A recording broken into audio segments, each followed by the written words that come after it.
Amém. Graças a Deus. Quantos estão felizes? Amém. Amém. Agora estão mesmo felizes. Nós temos motivo para estarmos felizes. Nós somos o povo mais feliz da terra. É aquele hino do recanto, né? O povo mais feliz da terra. Amém. Pois você tem a emoção, Grifizinho, desse hino aí? Lá do recanto, um povo mais feliz da terra. Se demorar, não precisa não, tá?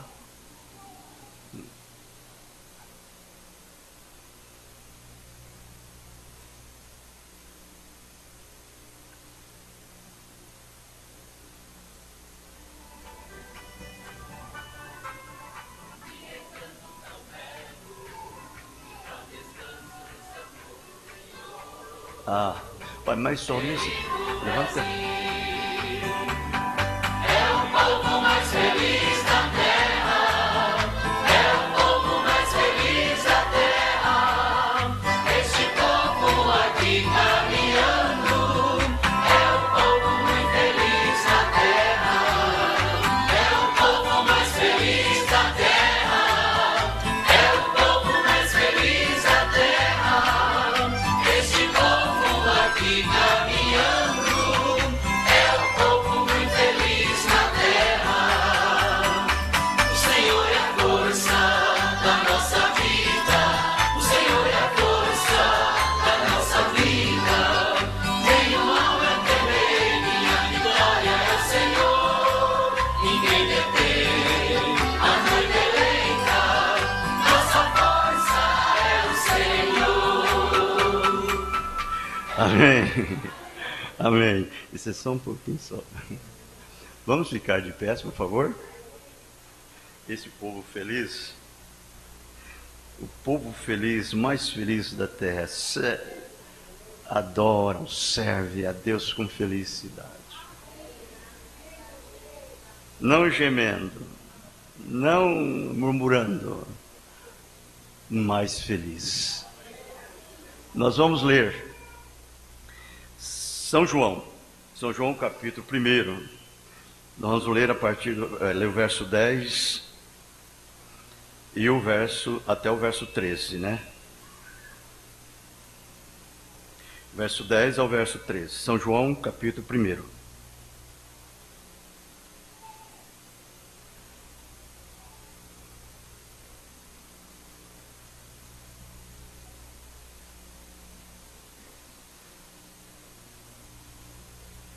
Estava no mundo, e o mundo foi feito por ele, e o mundo não o conheceu.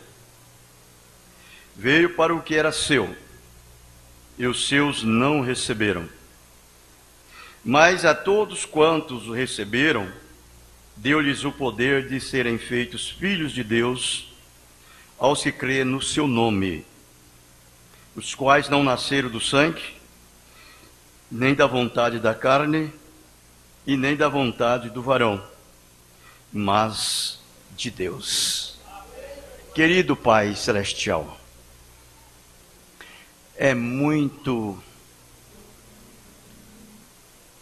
não tem uma coisa melhor do que podermos saber que nós somos este povo. Um povo pequeno, simples, humilde.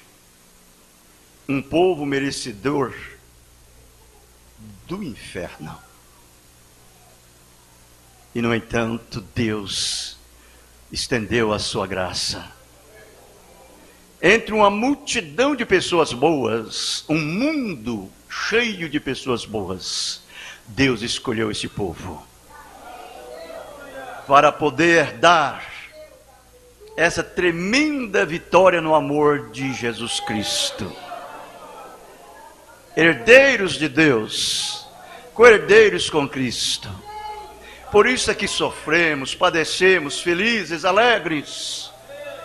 Estamos sempre prontos, Senhor, para poder confirmar a tua palavra, Senhor Deus, com hostilidade, com otimismo, com firmeza, com um amém, Jesus. Que o Senhor nos abençoe mais e mais. Dê-nos um bom tempo na tua presença. É no teu nome que o pedimos. Amém, Jesus, amém. Podeis se assentar, irmãos. Vamos ouvir o hino outra vez?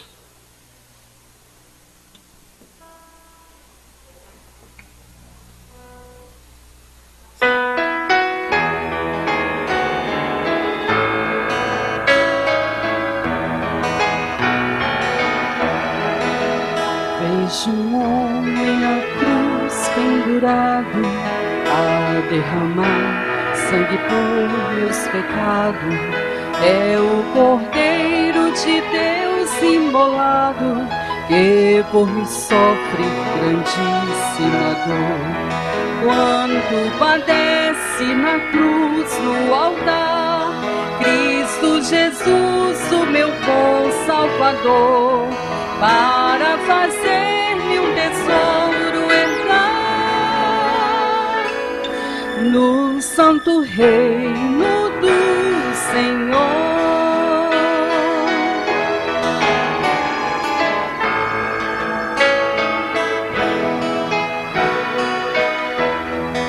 Em oração, quando rompe a alva, sinto gratidão no fundo da alma, porque na cruz sofreu Cristo com calma, todo castigo por mim, pecador.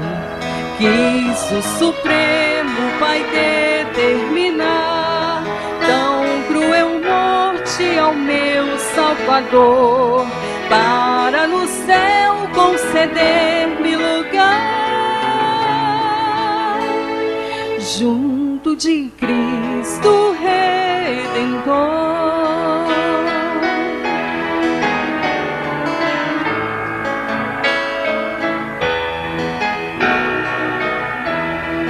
Oh, quanta dor não sentiu o Eterno quando nos deu Cristo meigo e terno, para minha alma salvar do inferno. Por mim morreu o meu bom Salvador, os meus pecados na cruz expiou, e morte horrenda sofreu com amor, mas sobre si minha culpa tomou. O meu amado Redentor.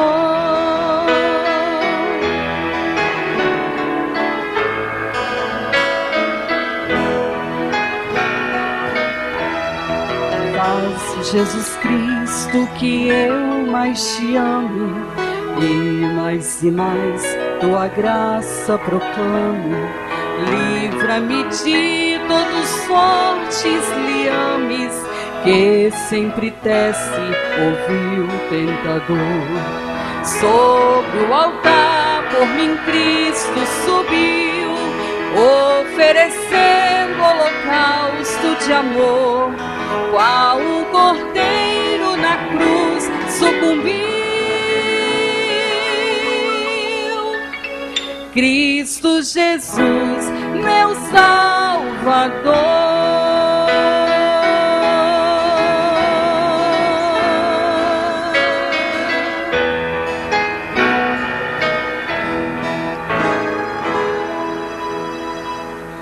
Aleluia, amém, Jesus. É graça, né? Graça, graça, graça. É um dom imerecido. Nós estava sentenciado ao inferno, mas Jesus morreu. Tomou o meu lugar, tomou o seu lugar, foi pendurado em uma cruz para nos tirar do inferno. E hoje termos essa bem-aventurança de podermos dar a Ele aquilo que Ele nos deu. Dar a Deus o que Deus nos deu. vamos dar com todo o entusiasmo. Vamos ser gratos por isto que nós recebemos de suas mãos. Vamos ser as pessoas mais contentes que pode existir, mais felizes que pode existir, e trabalhar com Ele, afinco, em um trabalho, em uma obra de amor divino. Não seria e não será nós, mas é Ele de novo em nossas vidas. Quando você toma a sua cruz para lhe pendurar nesta cruz, é Ele de novo sendo pendurado através de você, crucificado através de você, novamente. Então, você deve ser a pessoa mais agradecida que pode existir debaixo dos céus e sobre a terra, e no meio de multidões de pessoas, você ter essa vida diferenciada, vivendo na sua vida, correto? Agora, eu gostaria, irmãos, eu quero ter um pequeno pensamento baseado sobre isso. Rejeição vezes obediência. Obediência vezes rejeição. Certo? Eu estava meditando isso durante a semana, nessa escritura, que eu vou citar para vocês, depois nós vamos ler ela. Apocalipse, capítulo 9, a partir do verso 13. Essa escritura, ela caiu na minha mente, na minha alma, e eu nunca consegui esquecer dela, então eu fui buscar na mensagem do profeta. Na verdade, aquilo que ela está mostrando. E tomei essa escritura de São João, capítulo 1, o verso 10 ao 13, aonde está mostrando que ele veio para o que era seu, e os seus não reconheceram, não recebeu, deram as costas por resposta. E estava também meditando sobre esse povo, o qual Deus separou dentre todos os povos e o escolheu como uma nação entre todas as nações, e o santificou ela no meio de todas as nações. E esse povo, eles foram para peregrinar em terras alheias, e quando eles saíram, que receberam a promessa, eles saíram em torno de 70 almas, e foram para o Egito. E Deus prometeu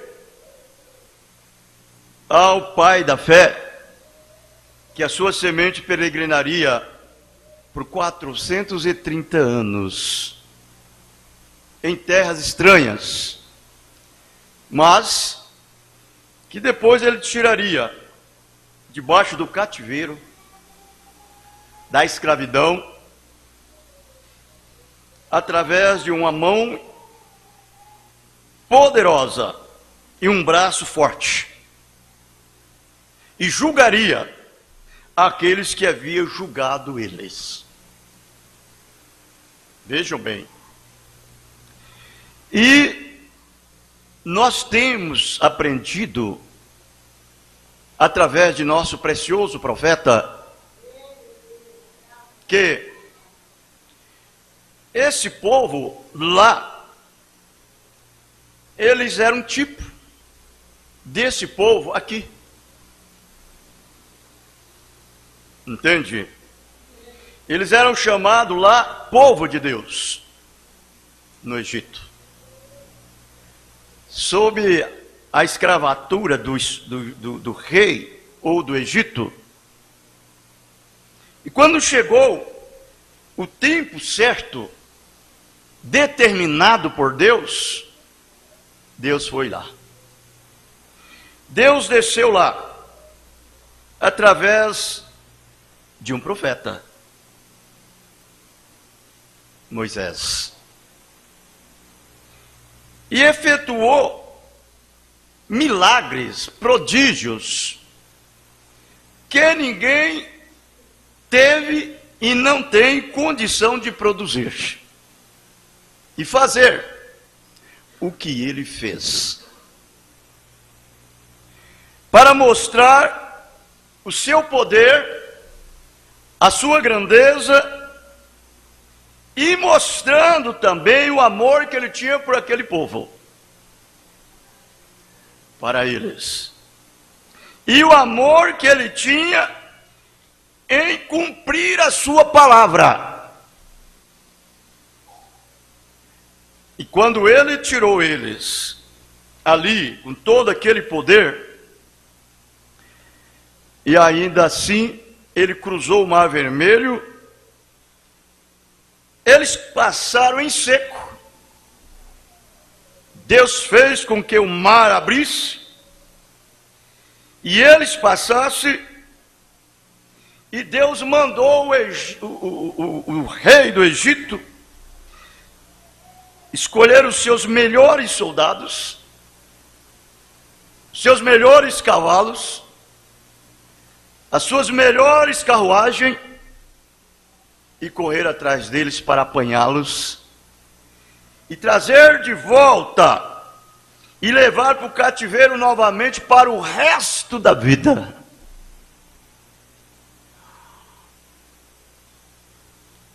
E ele fez. Quando eles cruzaram, que estava cruzando o mar, da metade para frente, o rei do Egito recebeu uma coragem tão tremenda, que disse para os seus exércitos: vamos, entram, pegam eles, apanham eles. E eles jogaram-se dentro do mar. Quando Israel acabou de cruzar o mar, o anjo do Senhor disse a Moisés: torna a ferir a água, matam todos. Vejam, e aquela água cobriu os cavaleiros e cavalos e carruagens do Egito. Todos morreram afogados no mar. Deus o matou. E Deus disse para Moisés: fale aos filhos de Israel que eu vou fazer uma coisa nova, que eles não sabem. E digam para eles que esse inimigo que eles veem hoje, nunca mais eles vão ver eles. Esse é o nosso Deus.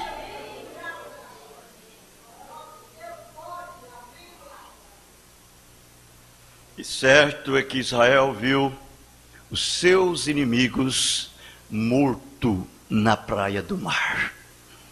Todos mortos. E você sabe, o mar representa vida, caminho, mundo, vozes, nações, povos, línguas.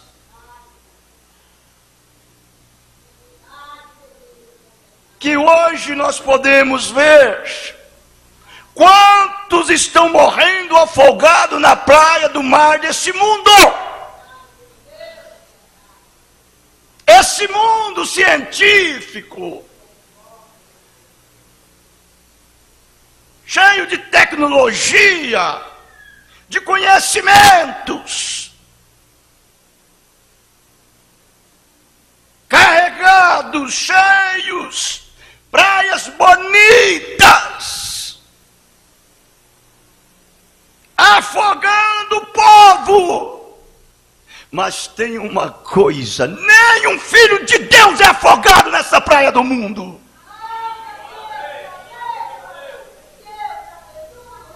Eles não podem ser afogados, porque eles têm uma promessa.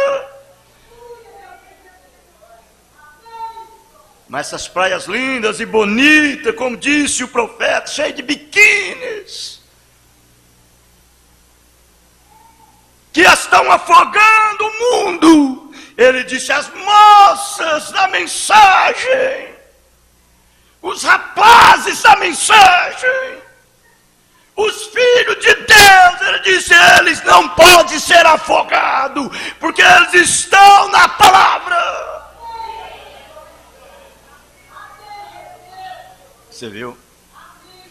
Então, eu estava pensando, quando nosso Senhor, o próprio Deus que salvou eles, tirou do inferno, tirou da garra dos seus inimigos, se colocou sobre eles, com eles, no meio deles, numa coluna de fogo, numa rocha ferida,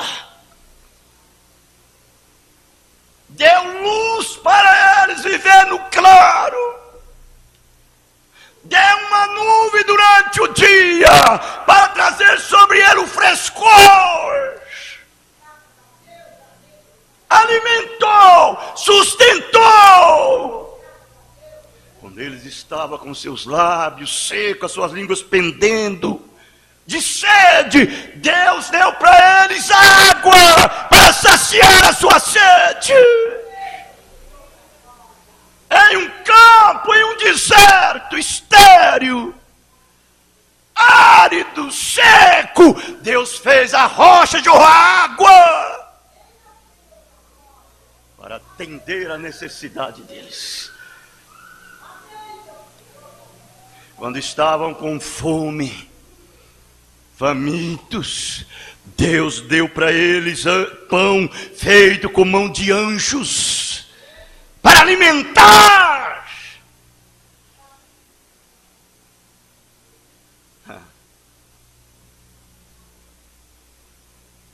Levaram eles diante do Jordão.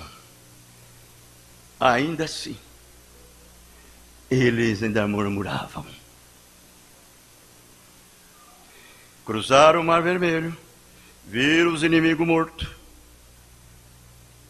Andou com eles no deserto, que quer dizer pecado. Deserto do pecado, da corrupção, da podridão, da nojeira. Com eles. Levou diante do Jordão, para eles ultrapassar o Jordão, para facilitar a entrada deles dentro da promessa, a terra prometida, que quer dizer cruzar o Jordão, fazer morrer-se a si mesmo, ser limpos, ser puros, ser santos, porque dentro da terra da promessa não pode entrar imundos, não pode entrar nojentos. Você pode ver que antes de cruzar o Jordão, eles tiveram que deixar tudo que eles trouxeram do Egito, os espólios do Egito, eles tiveram que enterrar e sepultar antes de cruzar o Jordão. Eles tiveram que entrar limpos, puros. E quando cruzou o Jordão, queria dizer fazer-se morrer-se a si mesmo, se santificar, ser separado, ser um povo só para Deus, que o facilitava a entrada dentro da terra prometida, que era a terra de promessa, que Deus havia prometido a Abraão que lhes daria. Colocaria sua semente lá dentro. E que aí então eles iam trabalhar naquilo que era deles. Eles iam plantar o seu grão, outro não comia. Eles iam colher. Eles iam ter o prazer e o sabor de ver o fruto do seu trabalho.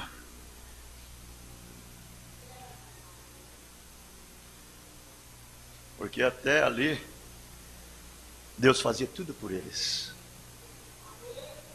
Eles não davam um prego numa barra de sabão. Mas quando chegou na terra prometida, Deus falou: agora eu vou fazer através de vocês. Agora a sua mão é a minha mão.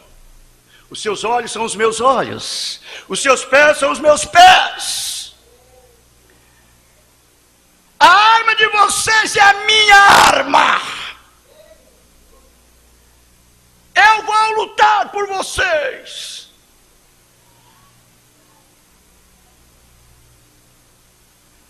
Mas o que eu quero dizer é isto: o que é ser uma pessoa ingrata?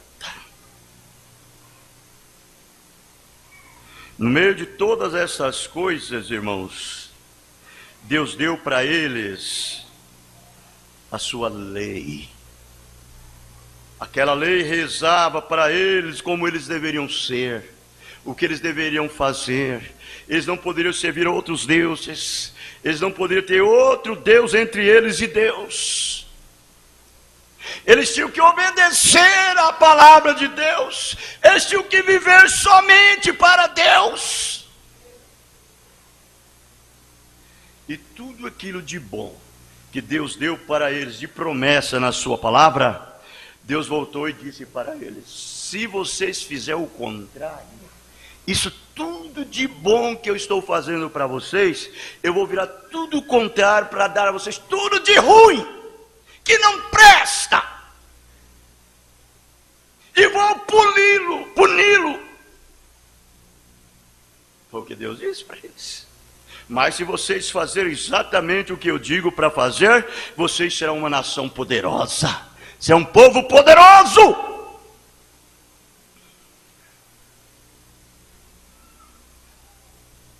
O que eles fizeram?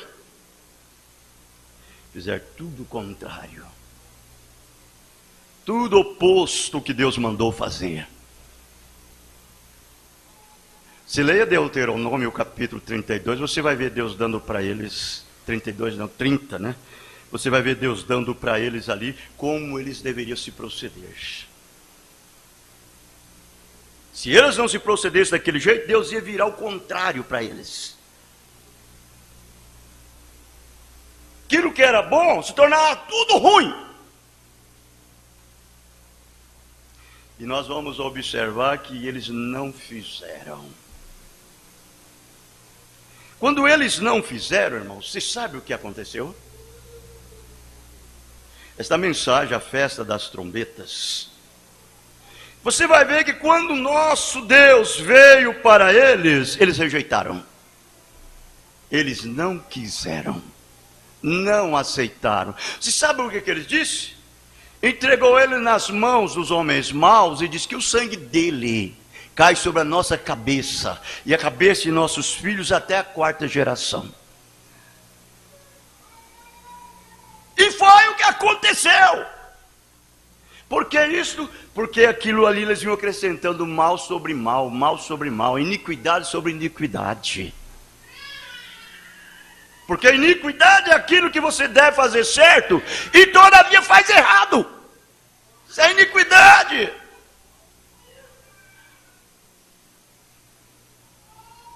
E eles chegaram nessa situação. Mombrando diz assim: olha, o que eles passaram nessa mensagem, a festa das trombetas, parágrafo 143, ele disse: eu já fui ali, a velhos lugares, onde eles queimavam os seus corpos, e usavam suas cinzas para fertilizar o solo. O castigo que eles dizem, que o seu sangue cai sobre a nossa cabeça e de nossos filhos até a 4ª geração. Vejam, o selo olha, filhos, judeus, mulheres e tudo mais. E então eles tentam negar isto. Leve-os e lhes mostre onde isto foi feito. Tem sido uma perseguição geral contra Israel. Porque tem sido o tempo de chamá-lo de volta à expiação. Ele permanece sob a expiação de um cordeiro natural. Eles rejeitaram ele. Eles rejeitaram. O verdadeiro cordeiro de Deus é a expiação. E eles o rejeitou. O sangue está sobre ele desde então. Você viu aí? Agora só que tem uma coisa, meu irmão e minha irmã. Eles fizeram isto, não foi por causa de outra coisa, não. Não foi, não. Eles fizeram isso porque Deus tinha uma noiva que ele já tinha predestinado antes da fundação do mundo. Porque senão, eles o abraçariam, eles o aceitariam, eles cumpriam toda a palavra, porque eles conheceriam a lei que Deus deu. Mesmo os profetas dizendo para eles, Moisés disse para eles, olha aqui, vocês sabem, eu estou levando vocês para a terra prometida, tirei lá do cativeiro do Egito, estou levando para a terra prometida, mas fiquem sabendo, olha, vai vir um profeta como eu. Ele vai levantar entre vocês. E quando ele levantar, vocês não rejeitem não. Moisés falou para eles. Não rejeitem, o aceitam. Porque aquele que rejeitar, ele será excomungado.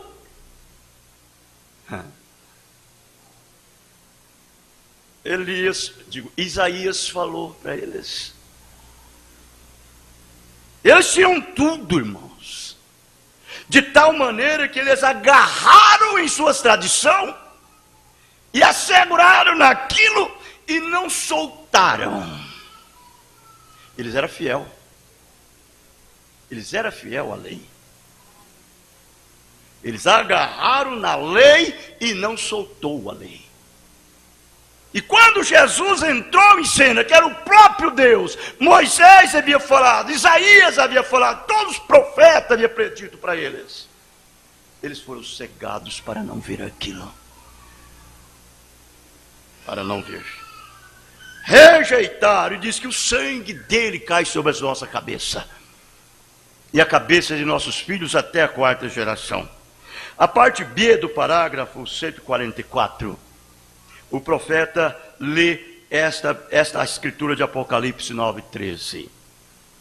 Ele disse bem assim, agora, ele disse assim, não existem 200.000 cavaleiros no mundo. Vejam bem. Não existe 200.000 cavaleiros no mundo, mas ali havia 200.000 cavaleiros. Olha o que Deus estava trazendo sobre eles. Pela rejeição da palavra. Isso serve para cada um de nós como um exemplo. Para que então nós podemos tomar Deus em sua palavra e não deixar por nada. Porque a coisa está vindo. Ele disse isto. Mas havia ali 200.000 cavaleiros. E observe isso. Eu quero que vocês apenas anotem isso, para que então vocês possam ler. Eles não eram cavalos naturais. não eram cavalos naturais. Eles soltavam fogo, eles soltavam fogo e eles tinham peitorais de jaspe, tinha caudas e final de caudas parecidos com serpentes e cabeça de uma cobra e em sua ponta um ferrão. Você sabe o que era isso? Você olha nos olhos naturais assim, parece que não é nada. Quando você vê essas coisas acontecendo aí, no natural, são demônios. São demônios. Eu disse para uma determinada pessoa, não sei para quem foi, eu disse, quando você se coloca diante de uma televisão, para ficar presenciando novelas, filmes pornográficos, e vendo esses artistas, essas atrizes de cinema, fazendo todas essas coisas, você não sabe que aquilo dali é demônios. São demônios pelo qual você está alimentando a sua alma. Porque sua carne alimenta de arroz e feijão. Sua carne alimenta de carne. Mas a sua alma é de coisa abstrata. É daquilo que você não pode pegar. É daquilo que você não vê com os olhos naturais. É daquilo que você não sente. Você entendeu? E quando você depara diante disso, meu irmão, minha irmã, e fica ali, você está absorvendo aquilo. Você está comendo aquilo. Você está alimentando aquilo. A sua alma imunda e nojenta está engordando daquelas imundícies. Demônios estão tomando lugar dentro de você. E você está trazendo o mundo para dentro de sua casa. Aí depois você quer uma família amável, agradável e santa. Abençoada por Deus. Com todas essas desgraças que você traz dentro de sua casa. Aí você vai colher o que você planta, por rejeitar a palavra. São demônios. Vejam bem. Eram cavalos espirituais, demônios espirituais, cavalos de guerra, que foram presos no outro lado, no Eufrates, por quase todos estes anos, demônios espirituais. O que verá isto? O velho império romano sendo despertado à perseguição dos judeus. General Hitler e Mussolini, quando entrou para poder destruí-los. Vejam, o velho império romano sendo despertado à perseguição dos judeus. Eles estavam presos aproximadamente por 2000 anos no rio Eufrates. Não podiam atravessar para a promessa. Uma seita religiosa que estava tentando chegar do outro lado, Eufrates. Vocês sabem, veio através do Éden. Essa semente da serpente, esses caimitas, essas coisas nojentas que você vê tomando aí no mundo forma, que você deve ficar longe disto, bem longe. Mas eles estavam presos ali, 200.000 demônios de perseguição. E observe o que acontece sob a sexta trombeta. Foram soltos sobre os judeus. a perseguição dos judeus, demônios sobrenaturais, aproximadamente 2000 anos. E então solto por Stalin e Hitler sobre os judeus. E nós temos aprendido através da mensagem do irmão Branham o que eles fizeram com os judeus. Vai naqueles lugares de concentração lá que você vê como que aqueles judeus sofreram. O que era isso? Rejeição da palavra. E eles fizeram crendo numa lei que Deus tinha dado para eles. Eles eram sinceros. Se Deus tivesse cegado eles recebiam Jesus de braços abertos. Mas eles eram sinceros pela lei que eles criam. E eles agarraram na lei de tal forma que não aceitou mais nada. Tradição. Tudo que é uma tradição mata. Eu preguei esses dias sobre tradição. Tudo que é tradição mata. Você diz, bem, estes não são romanos. É os mesmos. Espírito que fez as mesmas coisas, fez isto nos cristãos nos dias do velha Roma pagã. A velha Roma pagã. E agora observe, o Israel natural e o Israel espiritual. O natural é eles, o espiritual somos nós. Nós somos o espiritual. Vamos ver esses demônios também? Como é que eles estão desenrolando? Quando separamos, olha, quando separamos isto aqui, soltando sobre os judeus, vocês se recordam sobre o sexto selo?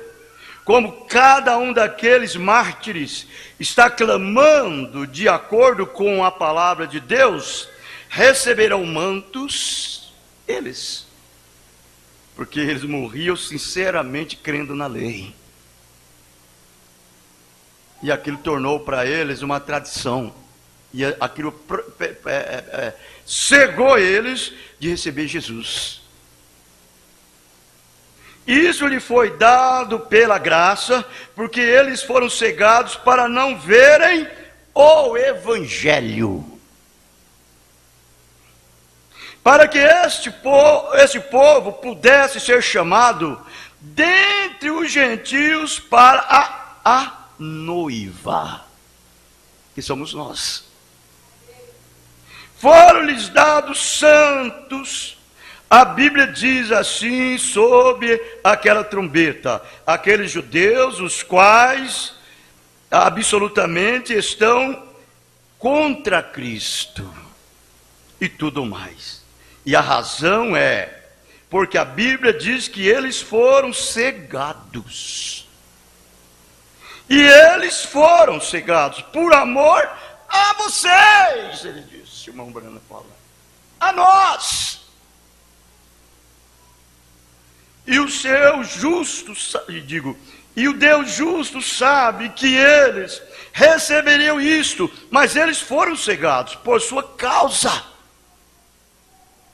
A Bíblia assim o diz. Olha, irmãos, se uma rejeição, como eles tiveram, que parece ser justa, diante dos olhos de Deus, levaram eles a um lugar como esse a sofrer desta forma, eu pergunto, e você que não tem direito disto? De rejeitar essa graça? E o faz? O que não virá?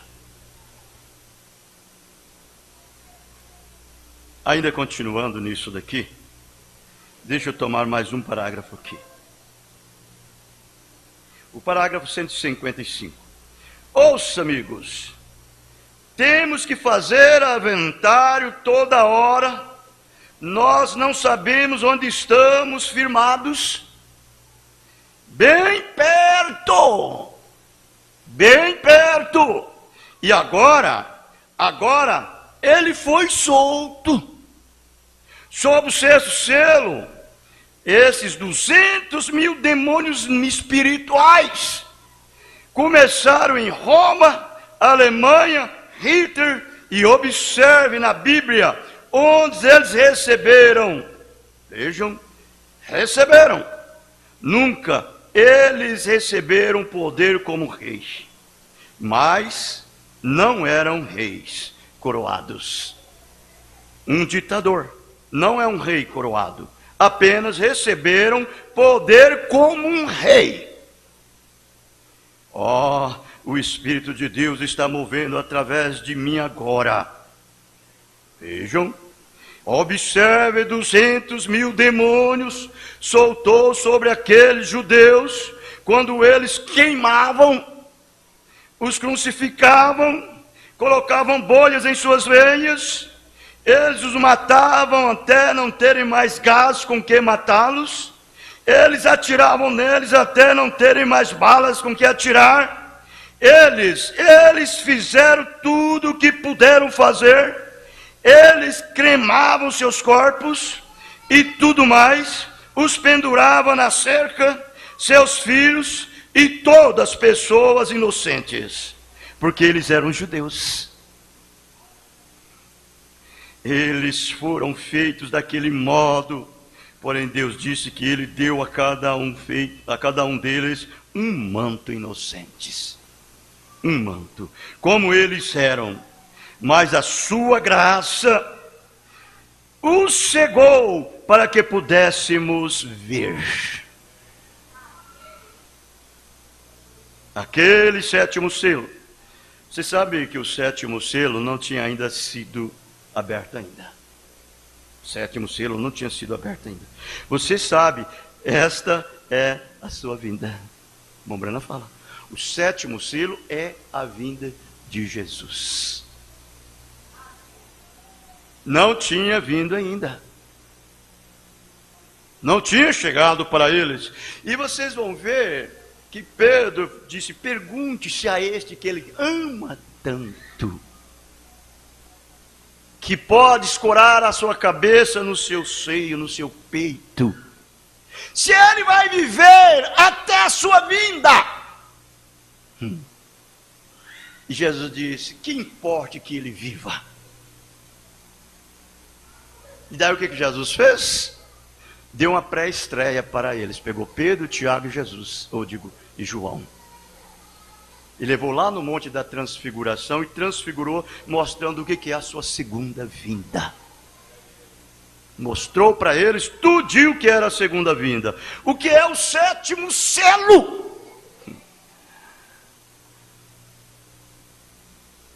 Mombrana, ele deixa no sétimo selo, ele deixa transparecer, mostrando aquilo dali, a respeito de uma mulher quando ela está prestes a dar à luz, e aquelas dores, aquelas contrações, elas vão se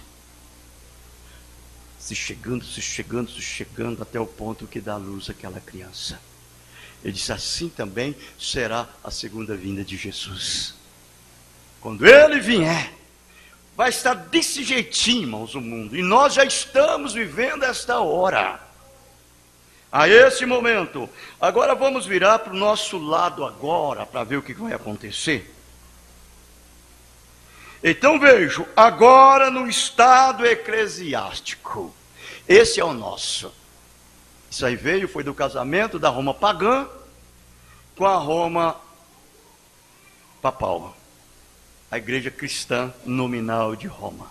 Então deixou de ser a pagã imperial e passou a ser a pagã papal. Que agora é o poder, é o estado eclesiástico, religioso. Vamos lá ver o que acontece, se não é os mesmos 200.000 demônios que está tomando lugar agora para ser solto. Vejam bem. Agora ele está dizendo, agora no estado eclesiástico disto, eu espero que Deus abra os seus olhos para isto agora. Porque eu sei que não estou falando só para esta igreja aqui. esta fita vai ao redor do mundo, e eu não quero ferir aqui. Veja, eu não quero ferir o sentimento de ninguém, mas somente dizer a verdade. E agora, o estado eclesiástico foi aberto do reavivamento natural da velha Roma pagã. Esse era o natural. Saiu para aqueles judeus que sempre tem sido seu inimigo, os judeus.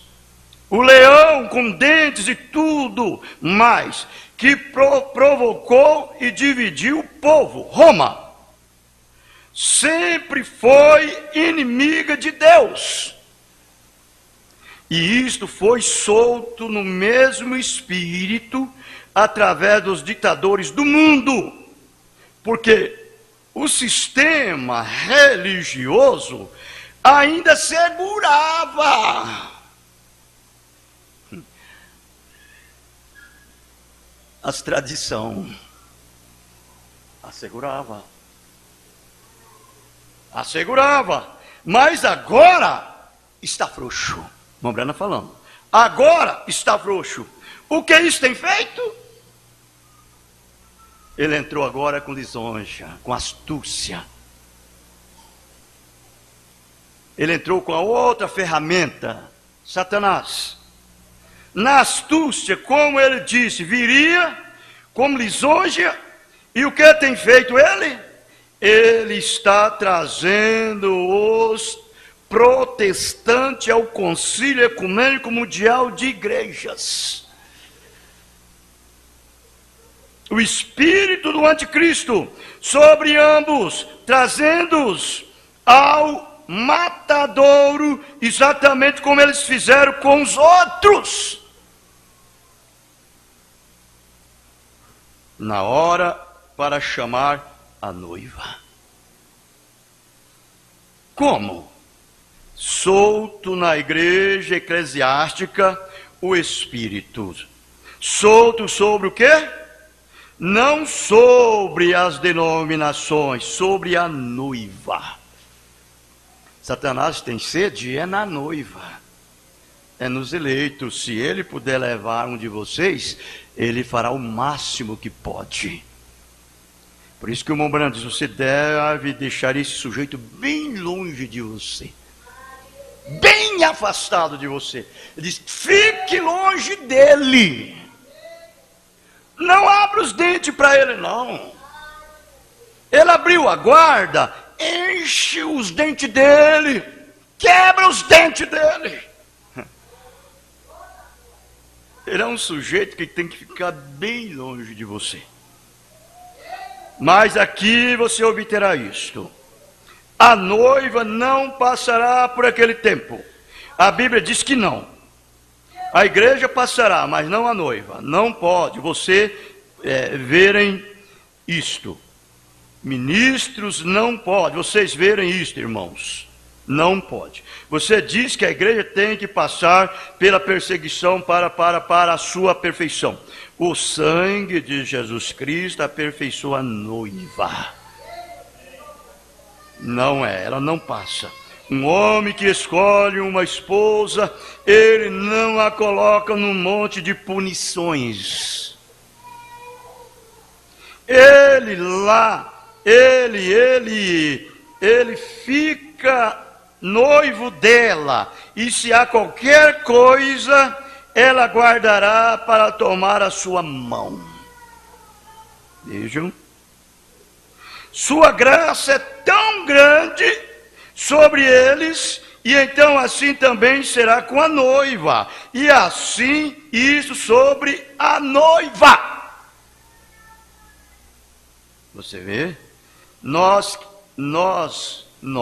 criaturas indignas, merecedoras do inferno, mas a sua graça nos assegura através disto.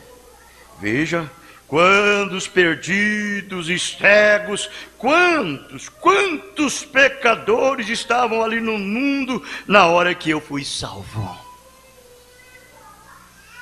Deus me salvou para um propósito, e estou determinado através de sua vontade para cumprir o seu propósito.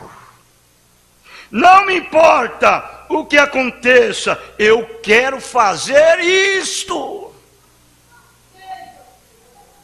Quando Deus salva você, uma vez salvo, você é salvo para a eternidade. Uma vez salvo, remido, você foi remido para sempre. E quando você é salvo, Deus coloca algo em você, para você fazer o desejo dEle. Cumprir o propósito dEle, pelo qual Ele te chamou.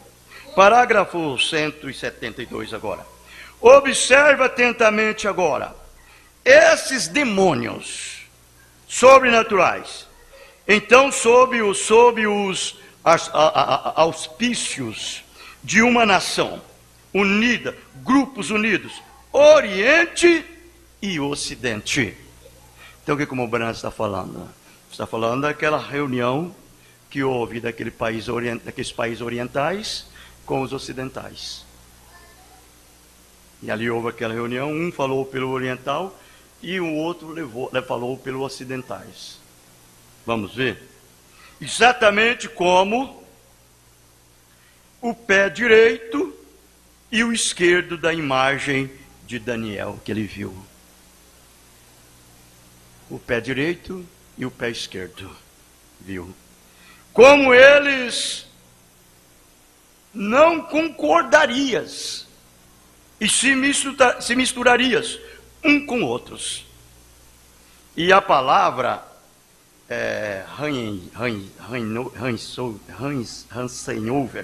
Hanseover. Durante aquele tempo, Hanseover significa ferro, que é o poder pagão. O poder pagão político. Quem era o Hanseover? Era o presidente dos Estados Unidos. Significava lá, falava por Roma. Grushevin significa barro. Falava por quem? Pelo Oriente.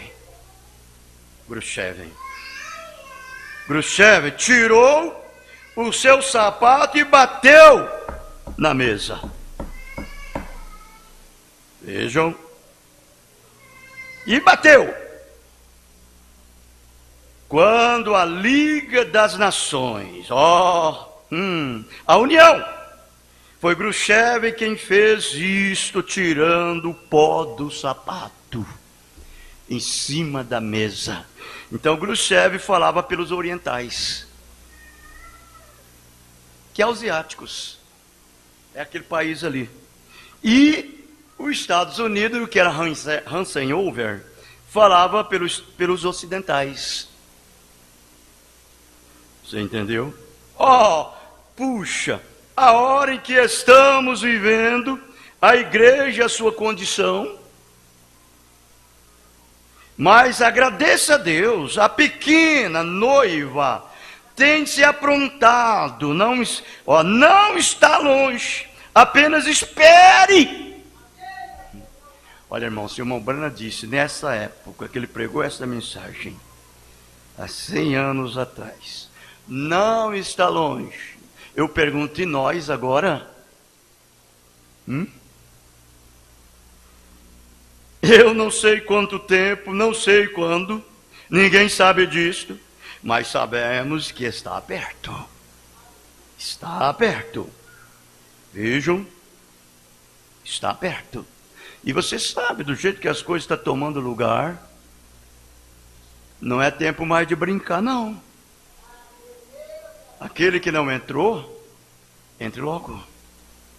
Não é entrar na mensagem, não é só ser batizado em nome de Jesus Cristo, é sofrer essa experiência pentecostal. É uma vida vivida em você. Parágrafo 177.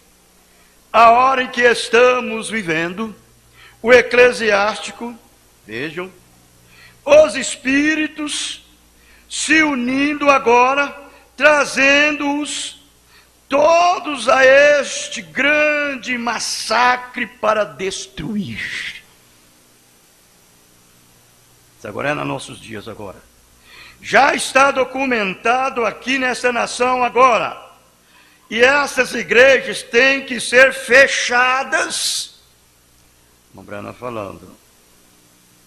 A menos que você esteja com uma organização. É uma união. É um boicote. Exatamente como a marca da besta. Agora você vê, o que é a besta? Não vê? É um poder. É um poder eclesiástico.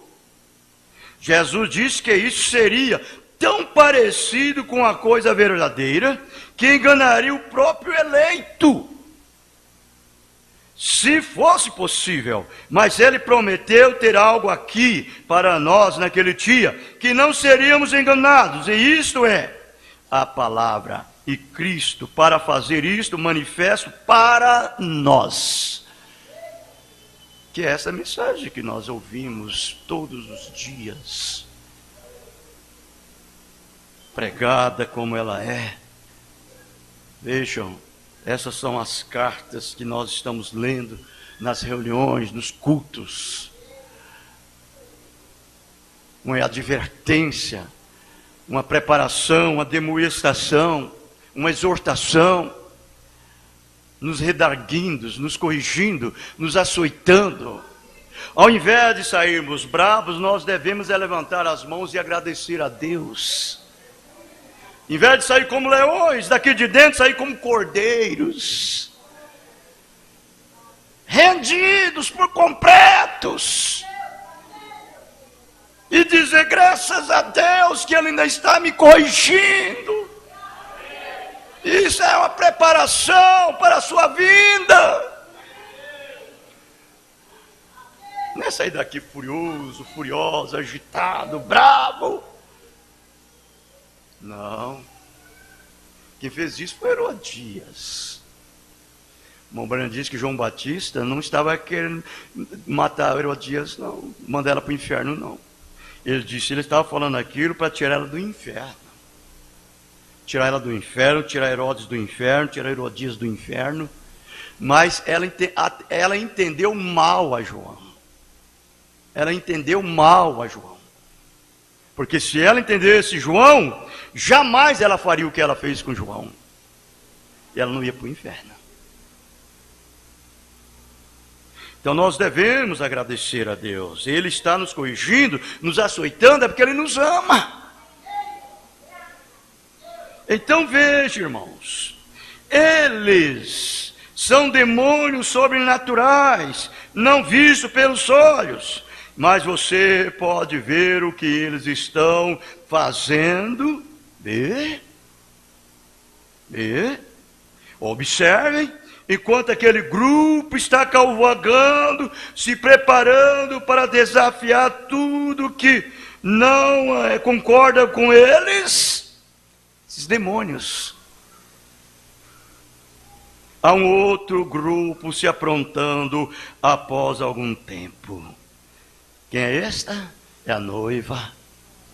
Apocalipse 19, na próxima vez que a igreja é ouvida, ela também vem.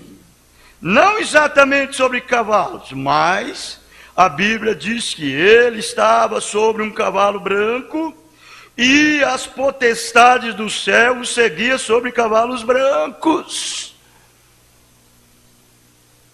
São poderes sobrenaturais também. São poderes sobrenaturais. E as potestades do céu o seguiam sobre cavalos brancos. É isto. É certo? Enquanto este grupo aqui embaixo tem 2.000 presos no rio Eufrates. Isso é agora. É agora. Vamos ver o que tem prendido eles. Foram presos por 2.000 anos E também essa igreja tem preso o Espírito Santo por aprisionamento, por aproximadamente 2000 anos.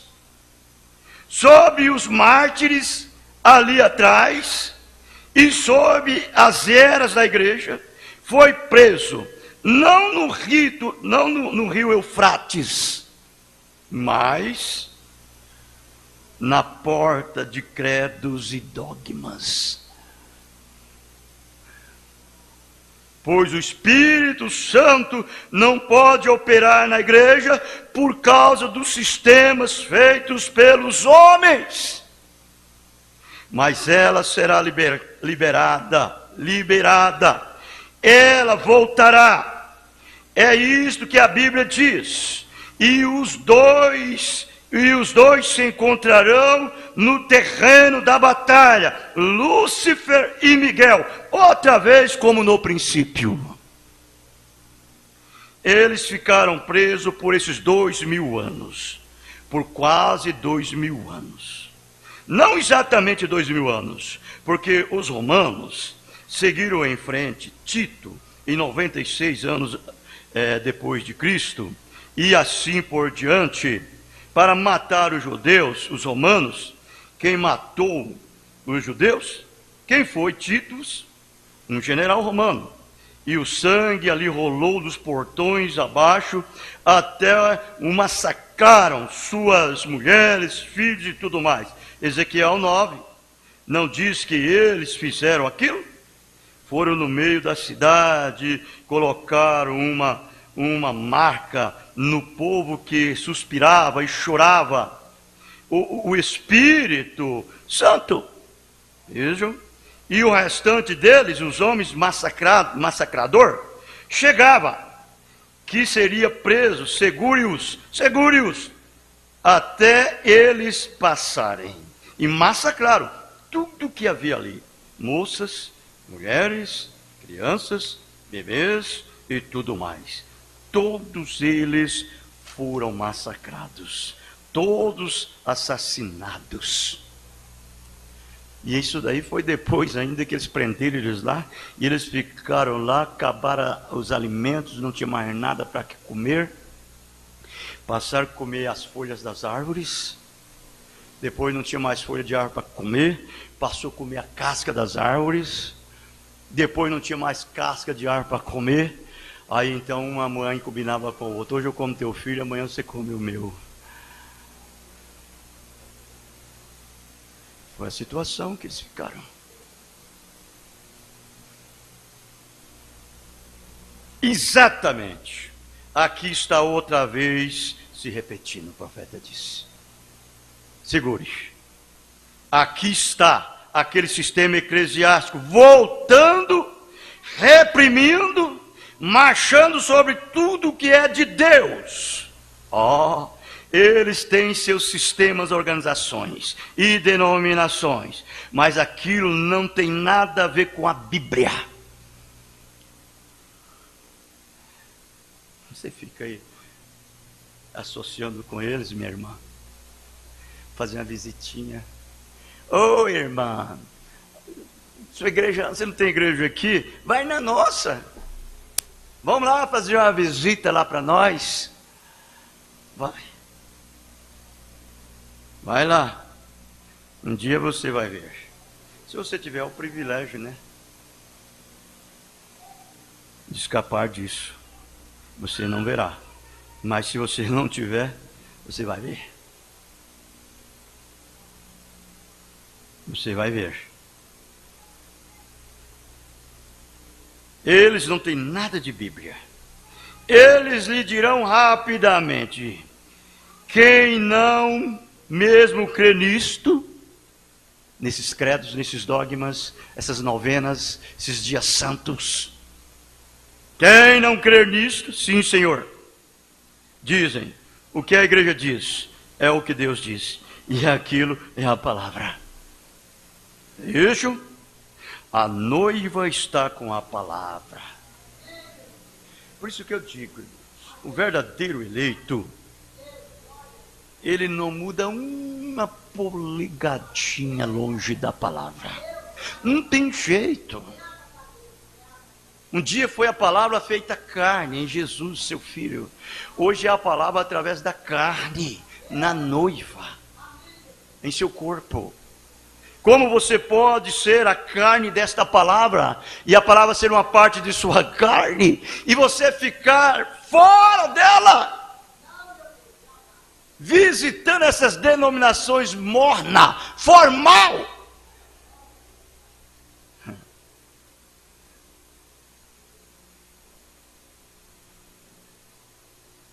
Quando você sai de lá, se é um eleito, um filho de Deus, Deus manda os anjos pôr fogo nas pontes. Queima todas as pontes. Não deixa uma para ele olhar, para voltar. Queima todas as pontes que ficam para trás dele. Cada embaraço, todo o pecado que ele rodeia. Destrói tudo. Não deixe nada. Só tem uma coisa para ele olhar, é para a frente. Olhar para o autor e o consumador da sua fé. O alfa e o ômega da sua salvação. Olhe para cima que a sua redenção se aproxima. Está próxima, está às portas. Eles não se movem, nem um pouquinho. Como pode ele ser um? Ele ser um, quando aquela palavra que está escrita aqui entra em você, e você e a palavra se tornam um. Então esse crente que tem essa desculpa, eu vou entrar na igreja fulana, vou pregar para a igreja ciclana. Irmão, isso não me chama a atenção nem um pouquinho. Pode me convidar, não me interessa. Eu vou sair do meu terreno para ir no terreno de Satanás? Quem está com a verdade não é eles não, sou eu. Eu que estou com a verdade. Você tem fome e sede da verdade? Então venha para a verdade. O que eu tenho que ser? Um sal para eles, para produzir sede na vida deles, para eles desejar viver a vida que vive em mim. Não eu ir lá misturar com eles. Mas o irmão Brana foi, irmão Brana, ele veio para o mundo para tirar a noiva do mundo. Você não é o irmão Brana. Você não é o irmão Brana. Nem o seu ministério é o ministério do irmão Brana. O meu ministério é a coisinha, uma sombra da sombra do ministério do irmão Brana. Deus me colocou para ser um pastor e pastorear um rebanho. Com a mensagem que o irmão Brana trouxe. Não eu ir lá, mas eu quero todos no aprisco. Todos no aprisco. Como eu estou no aprisco, eu quero todos no aprisco. Eu não sou pastor de cabrito, eu não sou pastor de porco. Eu sou pastor de ovelha. As ovelhas estão no aprisco do pastor, do sumo pastor, e o sumo pastor é a palavra, e eu também introduzo junto com as ovelhas, eu sou uma ovelha também.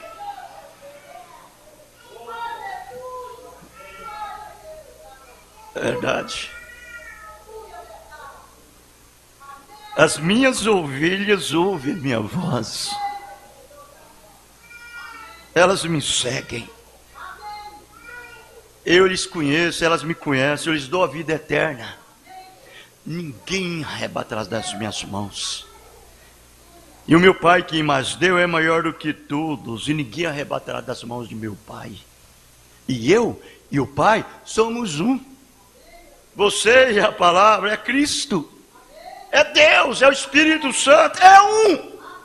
É um em corpo, um em espírito, um em alma, um em sentimento. Que haja em vós o mesmo sentimento que houve em Cristo Jesus. O que você tem que fazer é expor o sinal da sua vida, para que eles vejam o sinal. ver o seu sinal em você, e o sinal é tudo e mais nada. Aquilo é exatamente o que ele prometeu. Então, isto interpreta.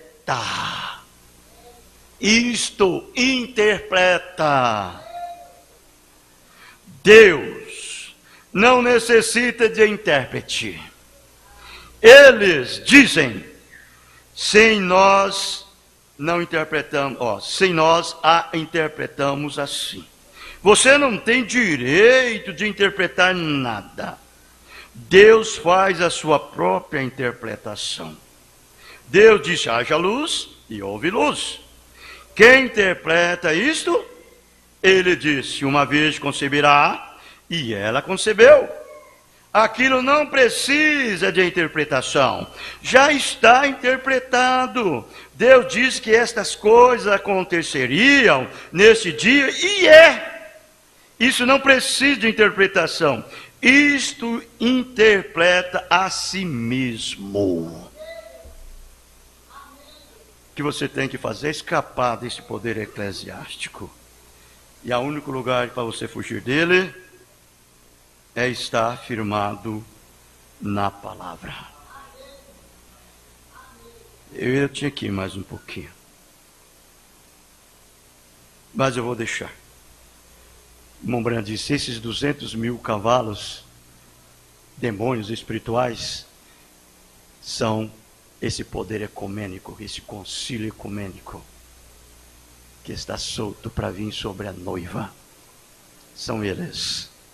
E o único lugar de você sair disso, minha irmã, meu irmão, é permanecer fiel à palavra de Deus. Qualquer hora dessa, aquele que há de vir, virá, e não tardará.